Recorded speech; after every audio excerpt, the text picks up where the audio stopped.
Baik teman-teman, ini Haris Sultan. Di video sebelumnya, saya bilang akan tetap terbuka soal undang-undang ujaran kebencian baru dari Anthony Albanese. Bukan karena saya mudah percaya atau terpengaruh propaganda, tapi saya ingin berpikiran terbuka. Saya sudah berkomitmen pada diri sendiri bahwa saya tidak akan mengikuti insting saya saja atau menjadi penuh teori konspirasi. Saya akan mengikuti kemana bukti membawa saya. Jadi saya akan mengkritik pemerintah hanya ketika saya punya bukti yang jelas.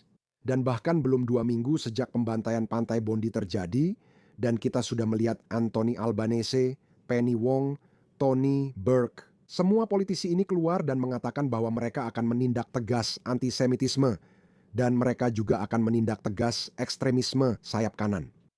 Tapi mereka tidak pernah menyebut Islamisme. Saya berpikir, oke, mungkin mereka tidak ingin menyinggung perasaan orang, mungkin mereka ingin bersikap sopan. Mari kita tunggu dan lihat, dan ternyata benar saja. Sesuai dengan kebiasaan mereka, tanpa gagal, mereka melakukan persis seperti yang mereka lakukan di Inggris. Saya tidak mengatakan mereka melakukannya dalam bentuk konspirasi. Saya pikir ideologi-ideologi tertentu yang dominan di Barat akan selalu mengarah pada hasil seperti ini. Jadi ideologi kiri jauh Marxis yang terbangun ini akan selalu bersikap keras terhadap penduduk asli dan selalu berusaha menyenangkan kaum minoritas. Meski mereka pembuat masalah, mereka memang tak punya solusi lain. Saudara-saudaraku di Australia, tolong. Saya sudah lama memperingatkan bahwa apa yang terjadi di Inggris dan negara barat akan terjadi juga di Australia. Saya kira itu baru terjadi 2026 atau 2027 ternyata terjadi sekarang. Mungkin karena tragedi pembantaian di Pantai Bondi yang terjadi, dan itu membuat waktunya maju beberapa tahun, tapi bagaimanapun juga itu sedang terjadi. Agar memahami apa yang akan terjadi di Australia, Anda perlu mengerti apa yang sudah terjadi di Inggris, bukan yang sedang terjadi. Mereka jauh lebih maju di garis waktu itu. Apa yang sudah terjadi di Inggris? Saya hanya akan memberi beberapa contoh karena sudah meliputnya langsung 3 tahun terakhir. Mereka juga melakukan hal sama di Australia. Di Inggris, mereka punya sebutan untuk itu. Mereka menyebutnya sebagai kepolisian 2 tingkat. Jadi kenapa? Mereka melihat bahwa setelah 7 Oktober, polisi Inggris akan mengenakan perlengkapan anti huru-hara penuh terhadap warga lokal. Namun, mereka akan diam dan tak bertindak saat menghadapi para Islamis. Izinkan saya tunjukkan beberapa video. Pada 2024, Patriot Inggris menyatakan tidak akan membiarkan para Islamis. Orang-orang pro-Palestina ini membajak tugu peringatan perang mereka seperti cenotaf. Pemerintah seharusnya melindungi monumen-monumen ini, tetapi mereka membiarkan mereka menodai tugu peringatan perang. Mereka akan menempelkan simbol Palestina untuk Gaza di tugu peringatan perang Inggris. Percayalah, ini akan terjadi di sini dan di Australia. Agar kita selalu mengingat tugu peringatan perang Anzac kita di St. Kilda, juga di Sydney dan kota lain, hal itu akan dilakukan di sini. Saya rasa beberapa mungkin sudah terjadi, tapi Australia sedikit berbeda. Australia masih mayoritas kulit putih Australia. Jadi tidak separah itu, tapi sedang menuju ke sana. Patriot Inggris menegaskan tak akan membiarkan tugu peringatan perang dinodai, karena kakek mereka telah gugur demi itu. Dan lihat bagaimana polisi akan datang dengan senjata siap digunakan. Lihatlah,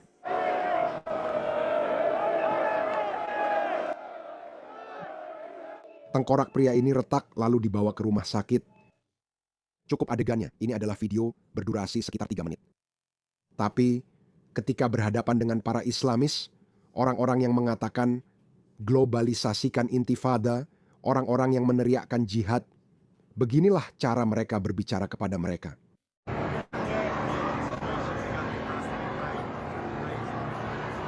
Kamu mungkin tak percaya. Dengar, kamu harus tenang. Tolong tenang, Pak. Tidak ada perlengkapan anti huru-hara. Sebenarnya, ada beberapa protes Islamis yang terjadi di Tower Hamlets sekitar sebulan yang lalu, dan polisi Inggris bahkan tidak muncul. Mereka bilang, oh, situasinya bisa di luar kendali. Namun saat menghadapi para patriot, orang lokal keluar dengan persenjataan lengkap, kuda, tongkat, helm, dan perlengkapan anti huru-hara. Seperti yang saya tunjukkan pada Anda. Jadi, Dalam salah satu aksi pro-Palestina di tahun 2023, pidato ini disampaikan oleh para jihadis di pusat kota London. Ada orang-orang berkulit merah lainnya di kamp konsentrasi dari Palestina. Kamu turun atas nama Allah yang Maha Pengasih, Maha Penyayang. Ini diselenggarakan oleh Hezbut Tahrir yang baru-baru ini akhirnya dilarang di Australia dan ini tidak dilarang di Inggris setelah pidato ini. Jadi orang ini meminta sesama muslim untuk melakukan jihad terhadap Israel yang menyerukan jihad terhadap demokrasi liberal bergaya barat. Sekutu kita dan orang-orang mengeluhkan hal ini, orang-orang berkata, apa ini? Mengapa mereka mempromosikan jihad di London? Sungguh, tonton video lengkapnya lalu saya akan jelaskan pada Anda apa yang terjadi. Berperanglah di jalan Allah melawan mereka yang memerangi kalian. Entitas Zionis memiliki militer. Mereka punya kepolisian, mereka punya lembaga peradilan, mereka punya tentara yang berperang, membunuh dan membantai rakyat kita. Islam mengatakan jihad di jalan Allah agar tentara muslim bergerak untuk menyelamatkan rakyat Palestina. Itulah solusinya. Mereka mengatakan tentara muslim harus menyerbu Israel, jadi dia menyerukan jihad, jihad. Secara harfiah, inilah arti jihad, perang suci. Jika kamu berpikir bahwa muslim sedang ditindas, maka tunggulah jihad terhadap penindas muslim. Mereka tidak mengikuti perserikatan bangsa-bangsa, mereka tidak mengikuti hukum internasional, mereka punya nilai-nilai sendiri. Oke, baiklah, terserah. Lakukan saja di negara kalian sendiri, omong-omong. Di Uni Emirat Arab dan Arab Saudi, mereka tidak diizinkan, tapi di negara barat diperbolehkan. Buta hari miliknya belum dilarang saat itu, baru dilarang belakangan. Karena itu ular tersebut sulit menahan diri untuk tidak menggigit. Di Australia, itu baru dilarang. 2 hari lalu, terjadi pembantaian Pantai Bondi. Jadi daripada menindak buta hari miliknya atau orang-orang ini, tahu tidak? Polisi Met berkata, ini yang mereka katakan. Tidak semua seruan untuk jihad itu bersifat kekerasan, jadi petugas dan pengacara yang bisa berbahasa Arab akan hadir di ruang kontrol Met.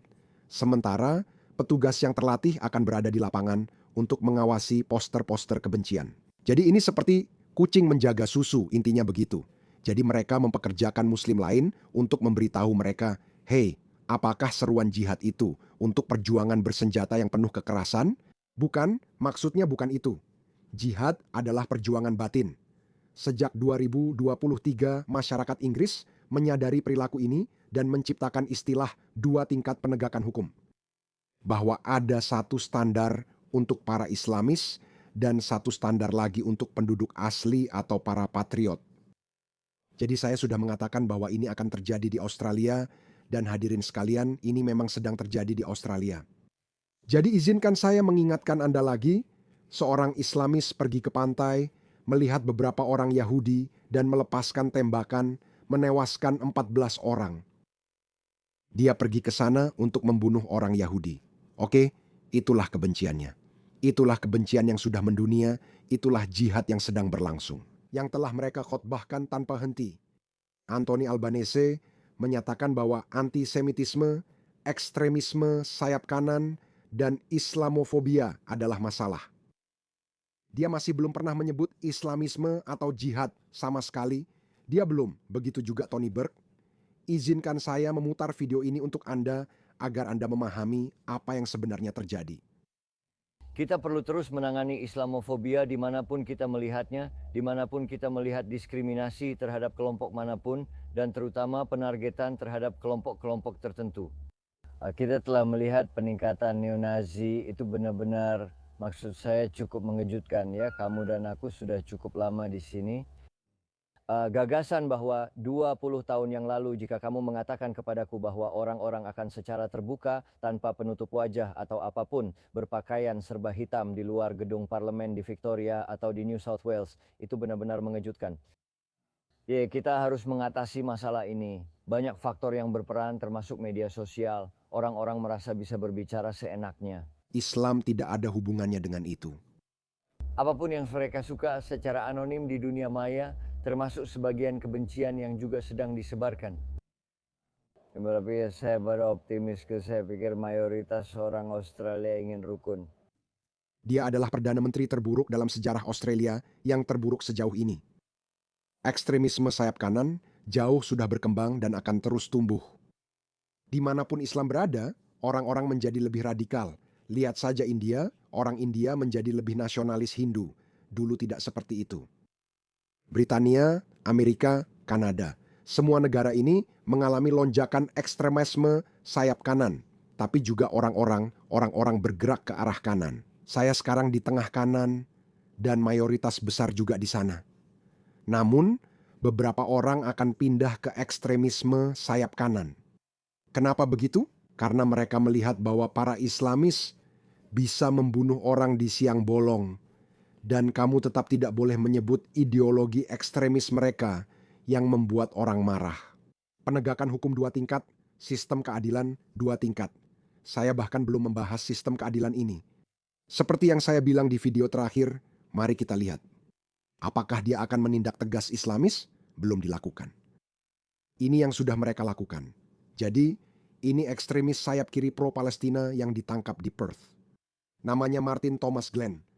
Dia didakwa dan ditolak jaminan karena tindakan antisemitisme yang melecehkan secara rasial. Dia mendukung kelompok Islamis, pro-Palestina, dan ekstremis kiri. Saya tidak simpati padanya. Saya benar-benar tidak peduli dan tidak punya simpati untuk orang-orang ini. Jika undang-undang ujaran kebencian baru diperlukan untuk menutup ekstremis kekerasan, saya tidak peduli. Selama kamu menerapkan hukum secara adil, keadilan tidak hanya harus ditegakkan, tapi juga harus terlihat ditegakkan. Jadi inilah yang kita lihat sekarang. Ekstremis kiri jauh sudah pergi.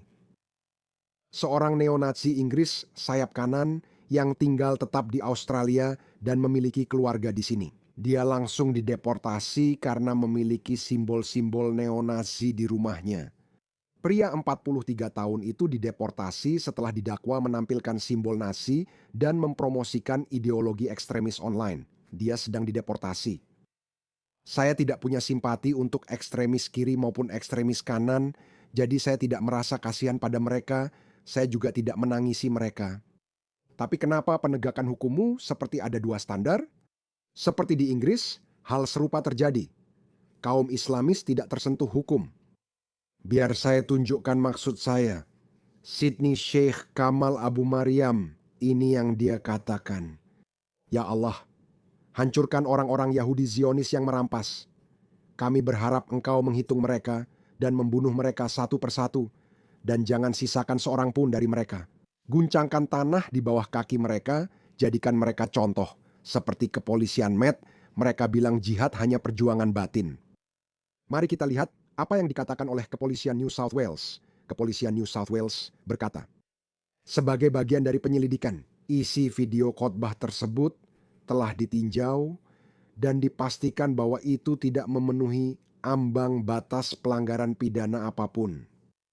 Bukan tindakan kriminal, tapi memiliki simbol Nazi adalah kriminal. Oke? Seperti yang saya bilang, saya tidak peduli neonazi, tapi terapkan hukum secara adil. Bagaimana dengan mengatakan bunuh orang-orang Yahudi itu? Guncangkan tanah di bawah kaki mereka.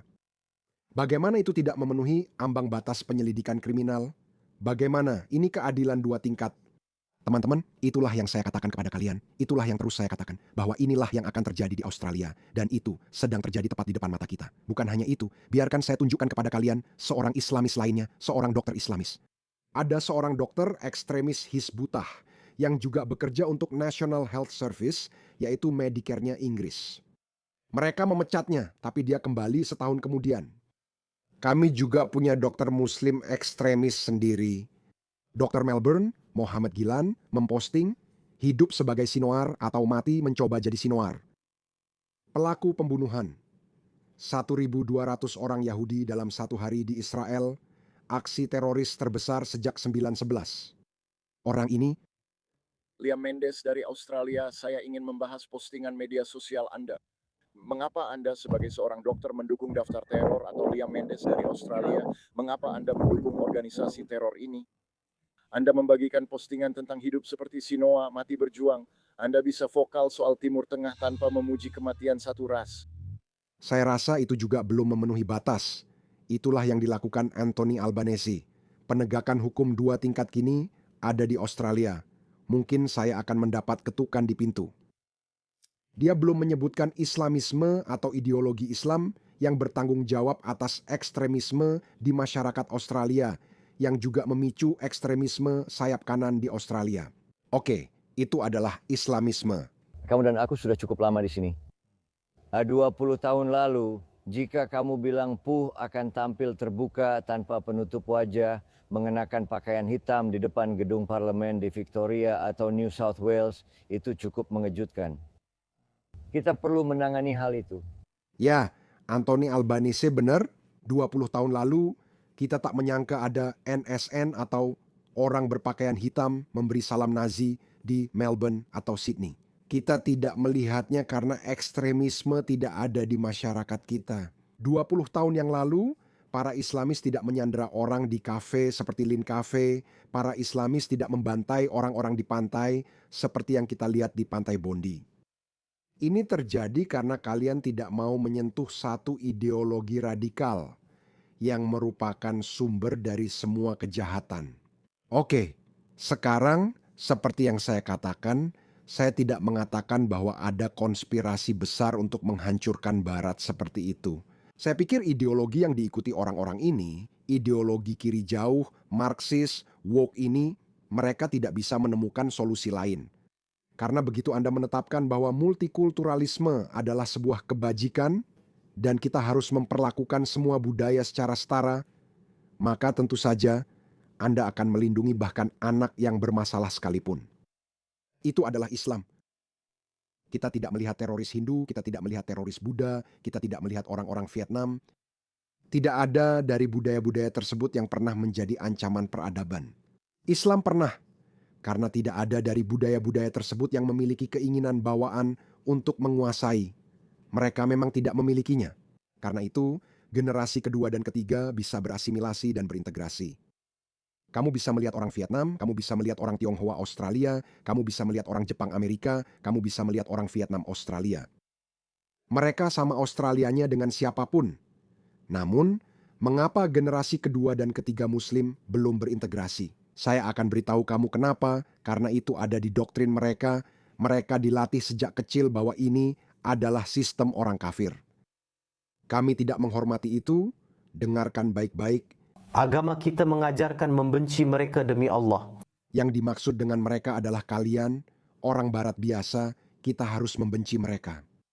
Kita mencintai apa yang Allah cintai, dan sebaliknya, kita membenci apa yang Allah benci. Dan Allah membenci orang-orang kafir.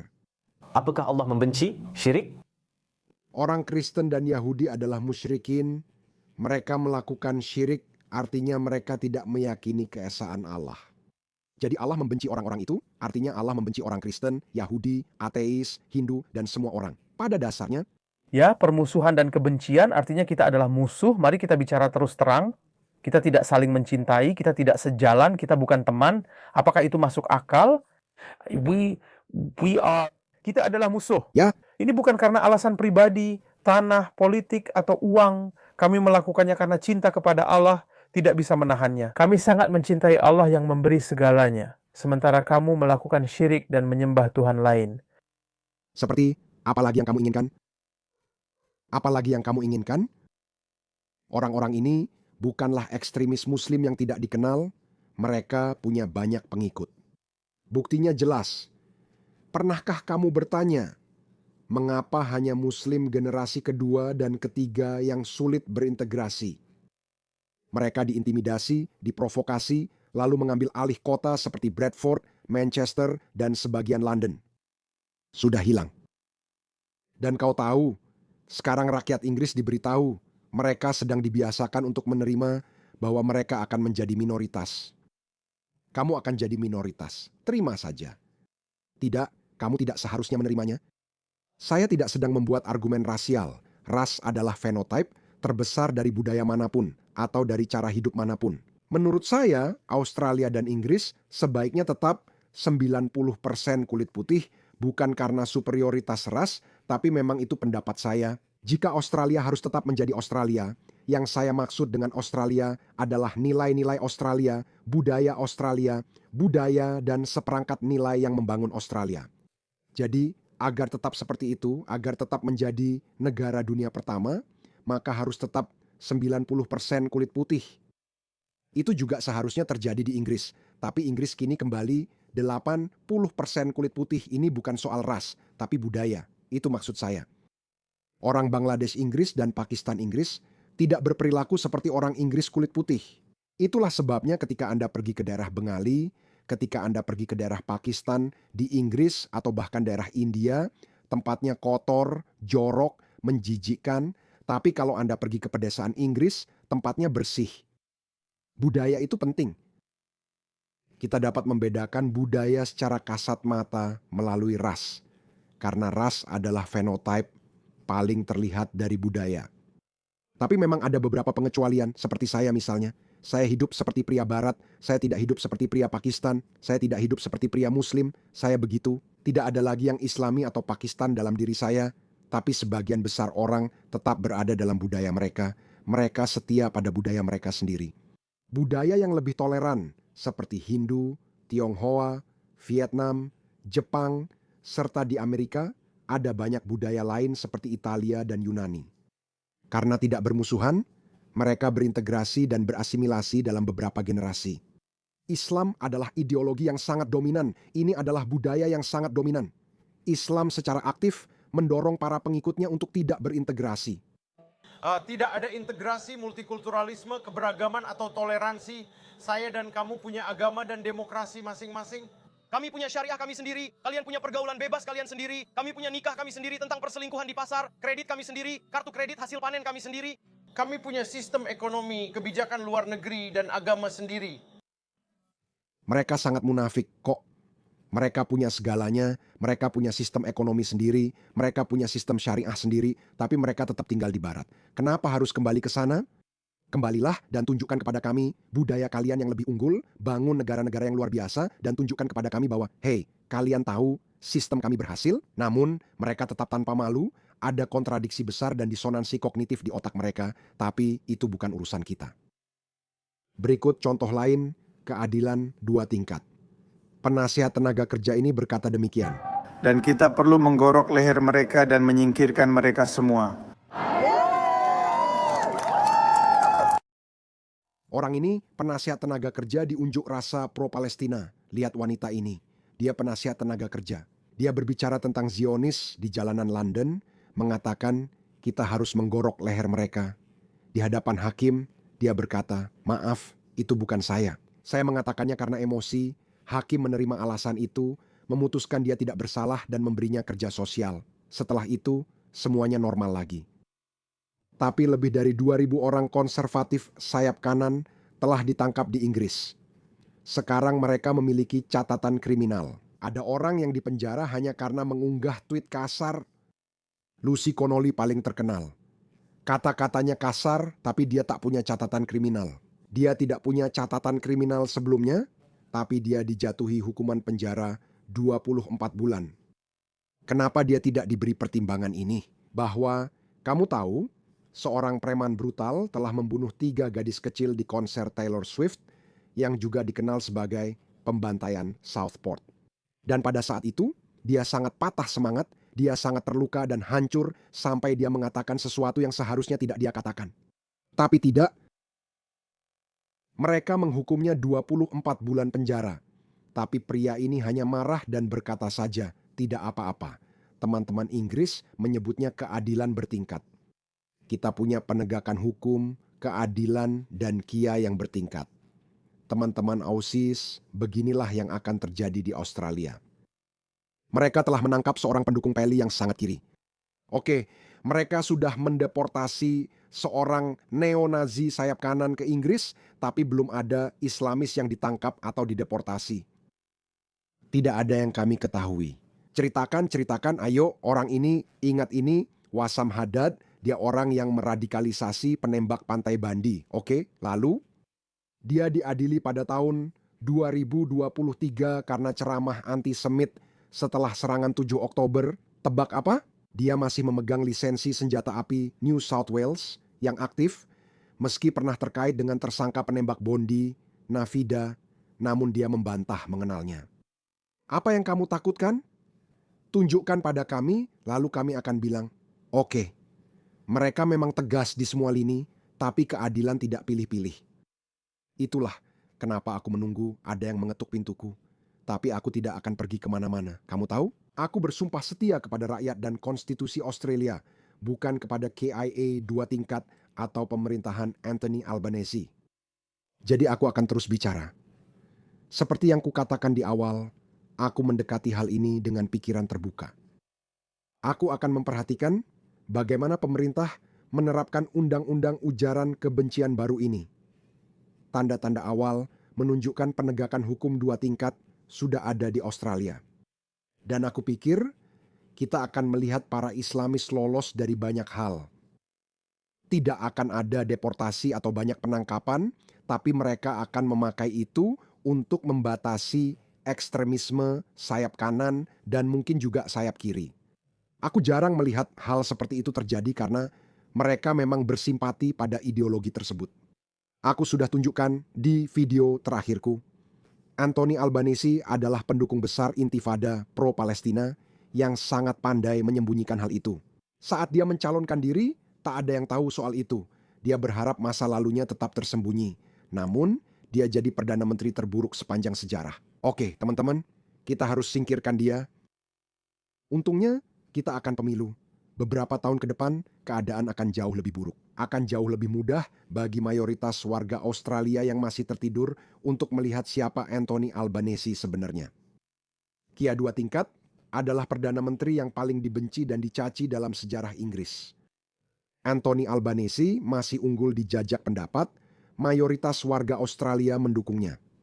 Menurut saya, banyak orang Australia perlu sadar karena mereka sangat berbeda. Menurut saya, orang Australia mudah marah dan lebih cepat sadar dibandingkan rekan mereka di Inggris. Karena itu, kita akan terus membahasnya. Dan menurut saya, Pauline Hanson adalah satu-satunya pilihan kita. Kita butuh seseorang sekuat Pauline Hanson. Pauline Hanson itu tegas, dia akan mendapat mandat dari masyarakat. Kita harus membela Australia dan nilai-nilainya. Hal lain jadi nomor 2. Saya rasa Anthony Albanese tidak akan menerapkan undang-undang ujaran kebencian ini secara adil untuk semua pihak. Saya rasa dia akan memburu kelompok-kelompok tertentu yang sama sekali tidak saya bela. Saya tidak peduli dengan segala bentuk ekstremisme. Tapi, seperti yang saya katakan, jika Anda akan menerapkan hukum secara selektif, maka Anda tidak tahu apa yang akan terjadi pada Anda. Anthony Albanese, Anda akan membuat masyarakat terasing dan memusuhi. Australia dikenal sebagai masyarakat dengan tingkat kepercayaan tinggi. Saya sudah berkeliling dunia, saya sudah melihat negara-negara lain, saya sudah melihat demokrasi lain, bagaimana mereka berubah dari masyarakat dengan tingkat kepercayaan tinggi menjadi masyarakat dengan tingkat kepercayaan rendah. Kami dikunci 6 bulan, hampir tak ada protes, kami hanya menerima. Dulu kami sangat percaya pada pemerintah, tapi kini situasinya berubah. Saya rasa orang-orang mulai tidak percaya lagi dan akan menyadarinya. Bagaimana kalian melindungi satu komunitas yang sejauh ini paling bermasalah? Yang membunuh orang adalah para Islamis, meski saya sangat benci neo-Nazi. Mereka dan NSN belum bertanggung jawab atau melakukan kekerasan apapun. Oke, tapi kalau kamu melindungi para Islamis dan mereka nanti menjadi kekerasan, siapa yang akan menderita? Kita orang biasa di tengah-tengah? Jangan jadi brengsek. Anthony Albanese, kamu sudah jadi Perdana Menteri terburuk Australia, tapi cobalah sedikit lebih baik.